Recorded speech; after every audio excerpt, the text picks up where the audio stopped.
Hello, and welcome to my channel. Thanks for tuning in. This channel is for educational purposes, and this is a segment we have called Bible Decode. This is number 559. We take a second look at your Bible to uh, dig out some unknown aspects, things that you probably don't have conversations about when you go to church or when you go to a church group or a household meeting, ecclesia, or anything, because um, they tend to be what you call blistianity. Um, Everybody just kind of ignores the elephants in the room, and they don't ask any questions about some of the glaring red flags in that book. Um, Now, I can definitely say that Christianity is my favorite of the what I would call five Western religions, but that does not mean that it is above scrutiny. It has to be looked at uh, just like you look at everything else. If you are a truther, you're trying to get at the truth and not to assuage your emotions or, to continue with the nursery rhyme or the fable. But, if I'm going to believe in this religion, there needs to be some reason why I believe in the religion other than it's going to absolve me of my sins if I'm right. So, we've looked at a lot of books that have been examining various aspects of the New Testament, and we have primarily looked at the New Testament so far. But and we've looked at some apologetics as well. We're not trying to bash anything here. We're trying to get an even-handed approach, but also to emphasize things that are not emphasized by other uh, commentators, at least uh, that I see. And one of the main aspects that I don't see that is covered by the truther movement, uh, the Q followers, and all of that is the Roman origins hypothesis for the New Testament, which is that the Bible, the New Testament of the Bible at any rate, is a psyop. It is a psychological operation, part of wartime propaganda by the Romans, the Caesars, against the Jews. The Romans fought the Jews in a war from 66 to 73 AD. And the generals in that war for the Romans eventually became the new emperors called the Flavians. And that started with Emperor Vespasian in 69 AD. Went through his son Titus and his other son Domitian up until 96 AD. And during that time, the Gospels were written, and probably a lot of the rest of the books, but the epistles probably came a little bit later. It was a very long period uh, type of operation, and it encompassed, I'd say, many of the um, Romans' top scholars, the court historians, and the dramatists, and probably a lot of wordsmiths as well involved. It kind of Rome's version of the Manhattan Project, dropping an atomic bomb on the Jews that has is still they're still feeling the radiation today because the document is so anti-Semitic and so accepted by billions that you know the Jews have an uphill climb. And this is not me simping for the Jews or anything like that. Their Old Testament is also filled with all kinds of issues that we will get to eventually.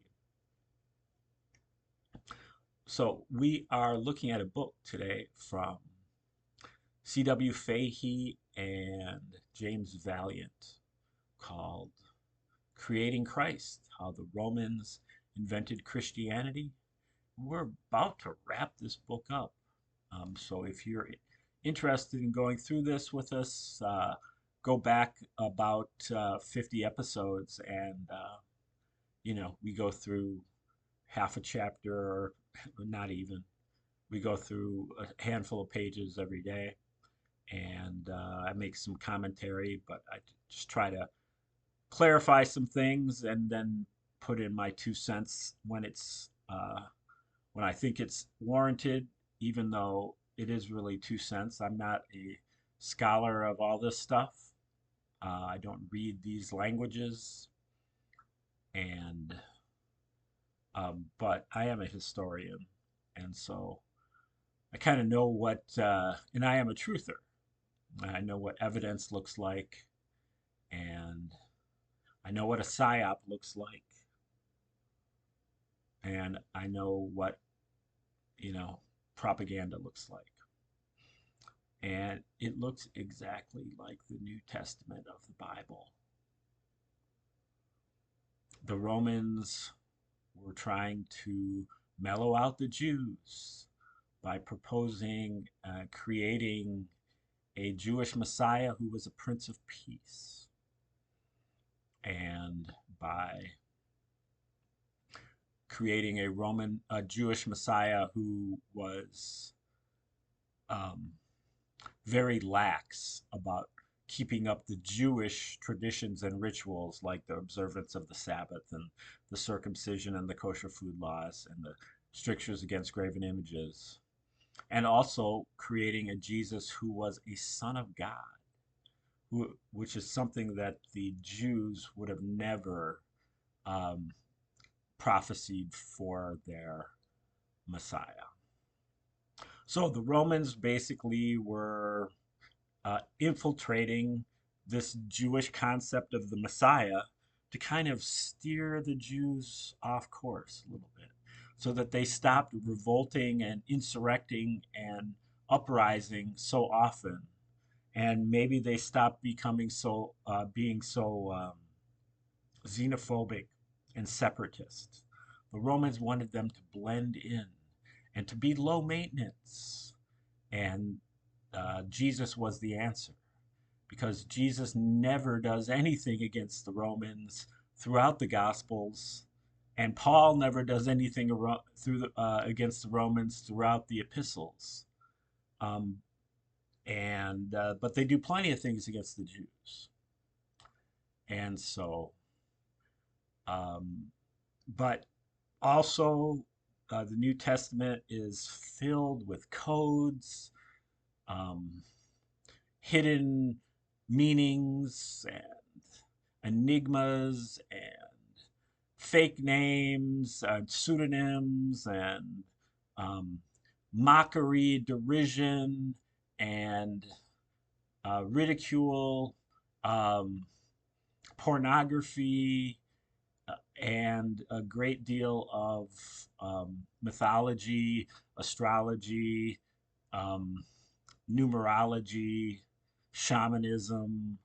All of it's in there. The Romans put everything that they could muster into this. Um, and it's got layer upon layer, and I'm sure it's got more layers than I even know about. But all of them are kind of designed to use as leverage for the Romans against the Jews. And the ultimate payoff was the exchanging of the Roman Empire for the Holy Roman Empire and the Roman Catholic Church, and over 1,000 years of the feudal system. And then continuing with um, all the while, all of the popes are related to these Flavians, and um, held the secret of the true nature of Christianity, and then carried their divine right of kings up to Western Europe and the papacy and all of the power that emanated from all of that. And it still goes on today.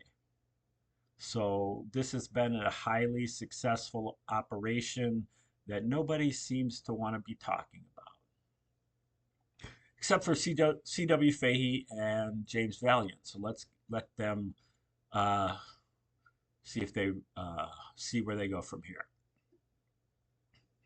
As its first symbols reveal, Christianity was already syncretizing with the ancient pagan world. The pagan iconography chosen by the Emperor Titus is reflected in the Christian symbolism all the way to the Emperor Constantine more than 2 centuries later, when the prominent symbol of Christianity finally changed. So in this early period, Christianity's symbol set was primarily the anchor with the fish wrapped around it, or the dolphin, an anchor combination, which was the same symbol set that was used by the Roman Emperor Titus, who ruled from 79 to 81 AD.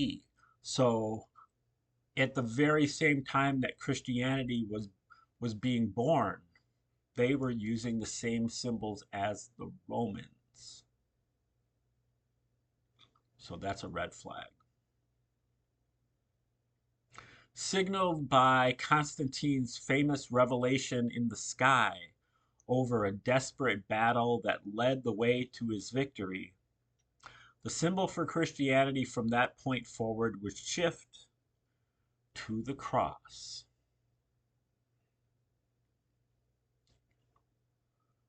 And so, with the administration of Emperor Constantine and his official instatement of Christianity, the last symbolic link to the Flavian cult was buried.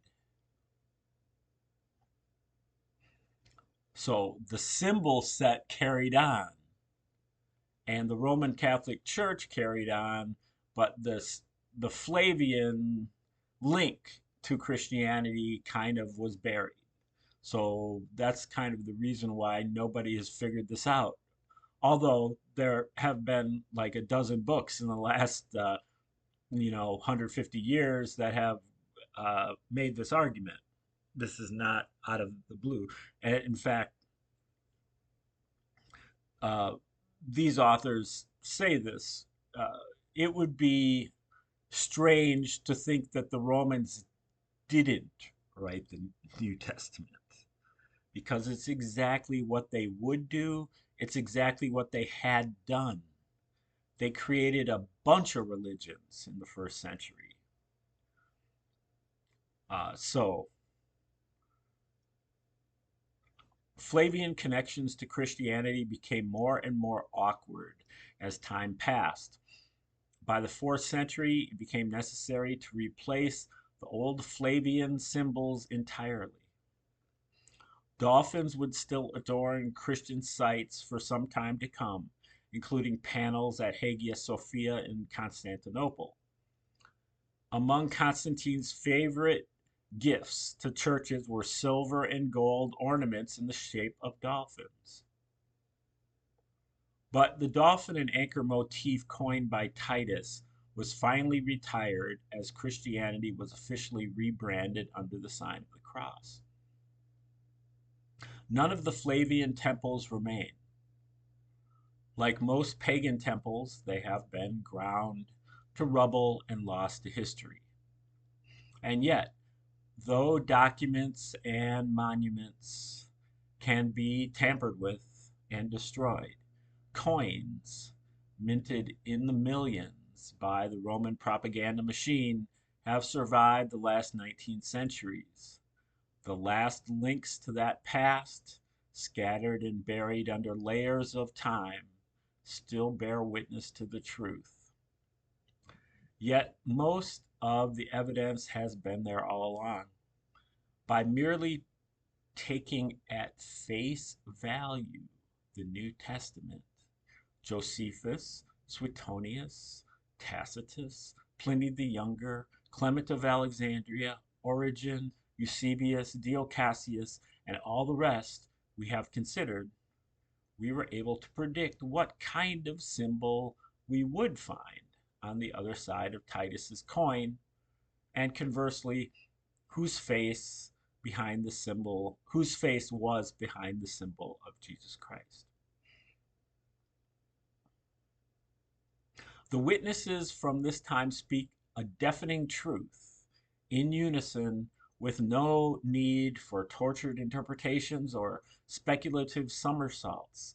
They tell us what Christianity was when it was invented through the events, politics, people, and relationships they reveal.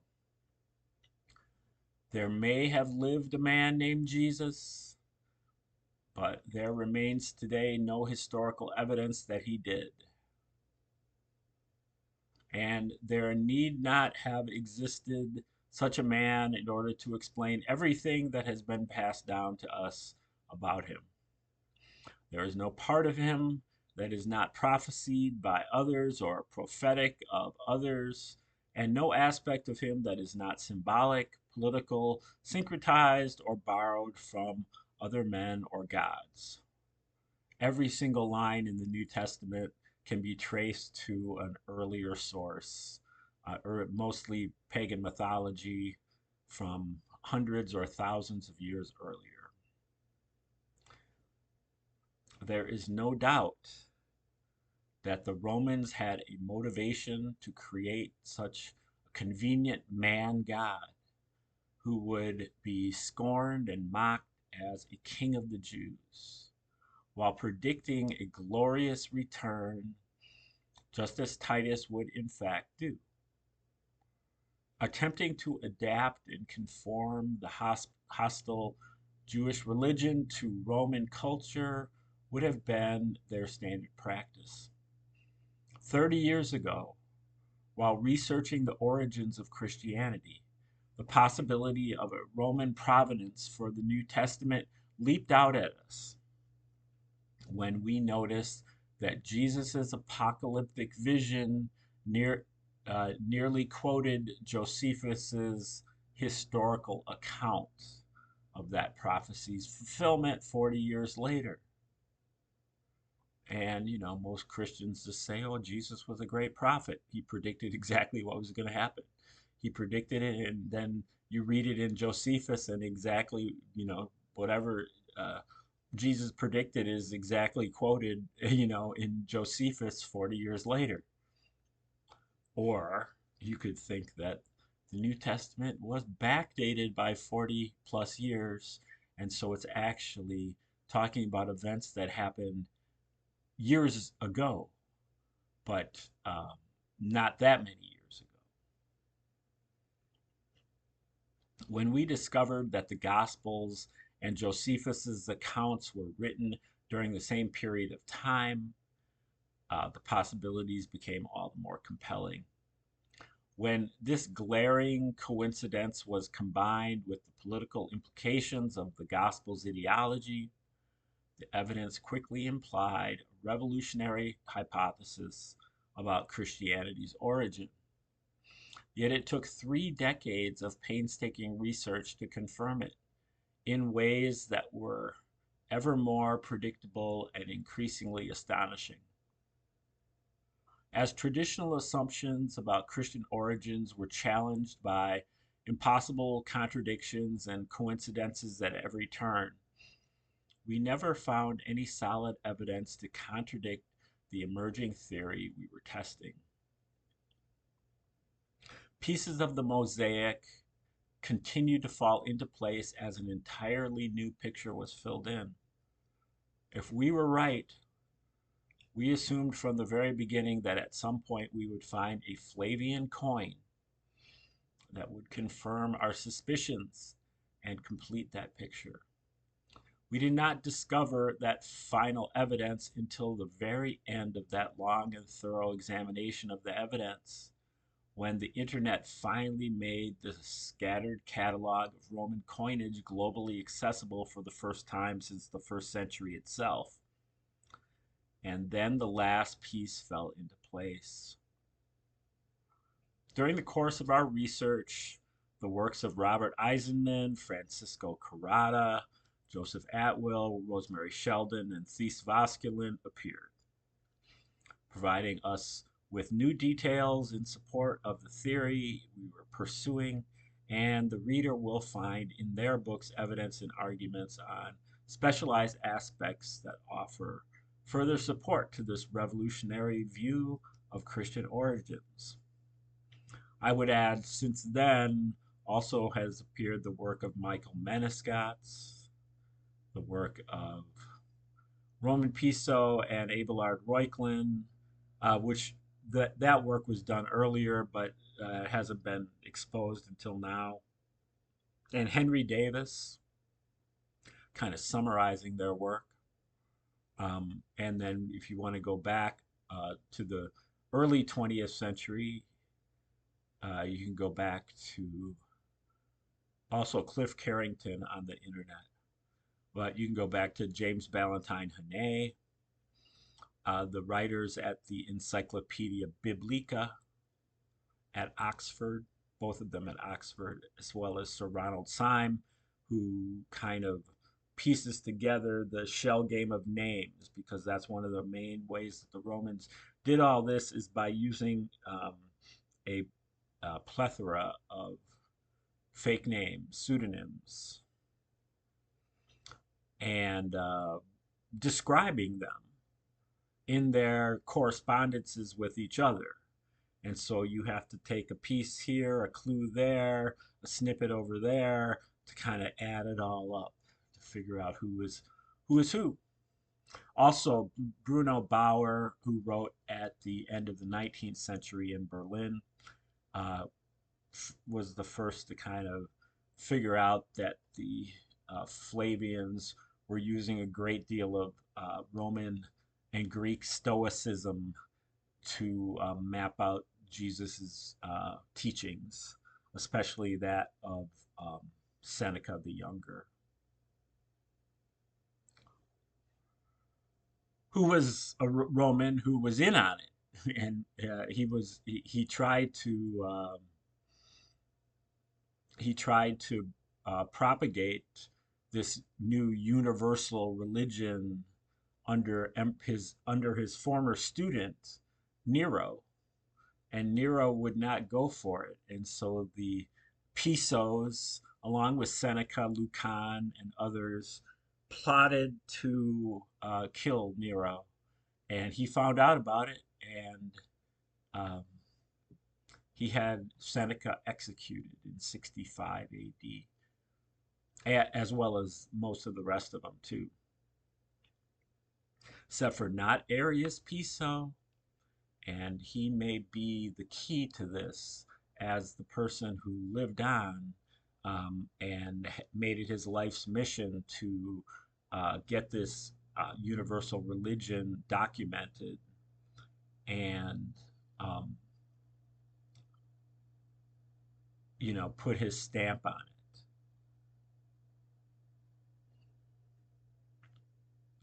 Under pseudonyms. This is the only theory that uniquely explains all of the evidence and solves all of the paradoxes that have puzzled scholars for centuries. What we have explored here hardly exhausts the evidence that is sure to confirm and illuminate it further. Much evidence, no doubt, already occupies a drawer or shelf in a museum archive, unrecognized for what it is, and much more surely awaits discovery by archaeologists. The historical period that many think of today as an era in which miracles and mystical events frequently occurred was actually no different from today. Culture, politics, and even science took a religious form in that era when gods like Serapis were nakedly created by rulers such as Ptolemy and worshipped for centuries. Ironically, it is we in the modern era who mystify such accounts that have become so distant from us, we bestow on them a patina of supernatural authenticity. Likewise, the Flavians counted on the masses in their day to do just the same, or to do the same, when creating the biography of a Christ who had existed 40 years before their victory and who perfectly and prophetically justified their conquest of Judea.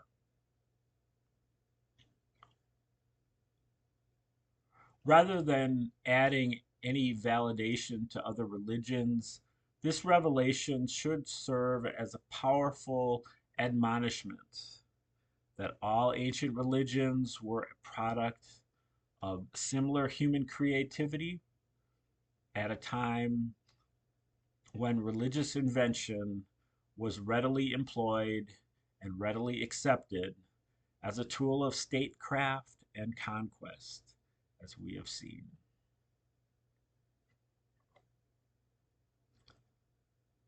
Uh,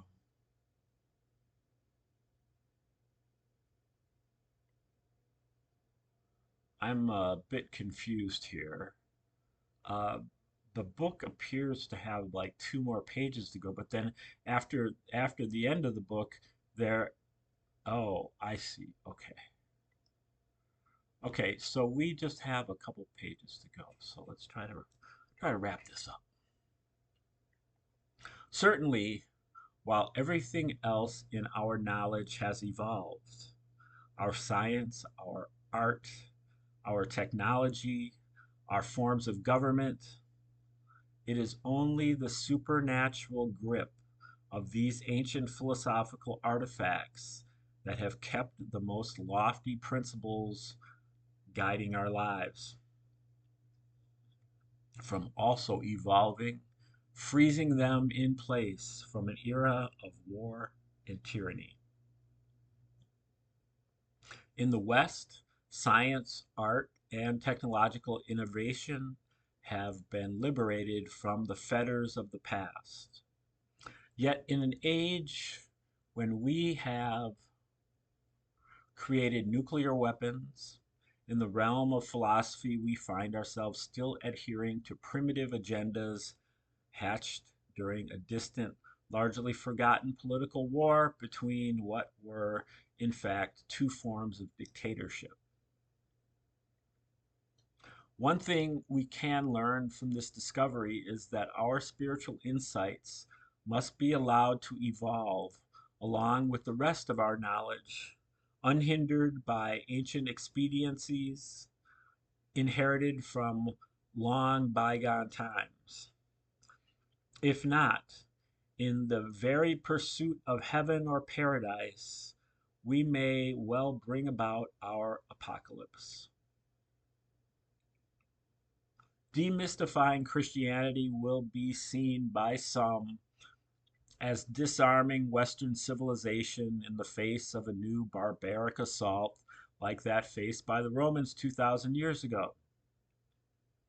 Instead, we believe this revelation will illuminate both sides and help prevent history from repeating itself.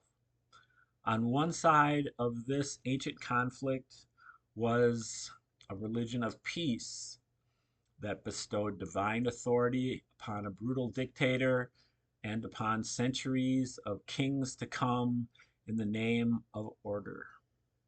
And on the other side was a religious fanaticism wreaking self-destructive violence to destroy that authority and achieve an even more monolithic domination over the human race.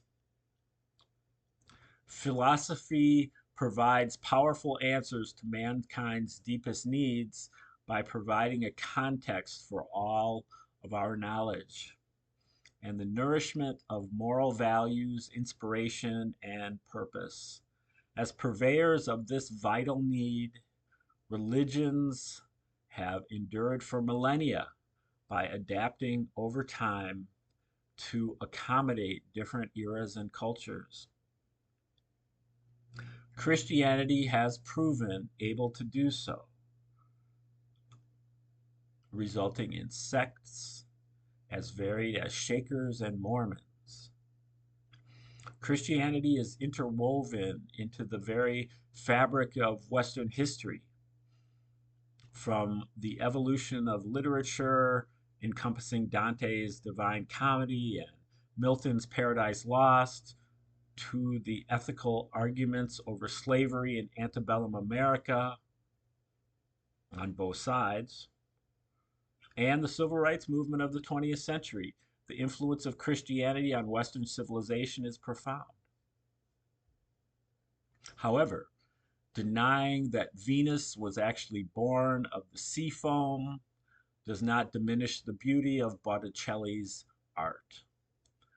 Disbelieving the gods of ancient Egypt does not demolish the power of the monumental architecture they inspired.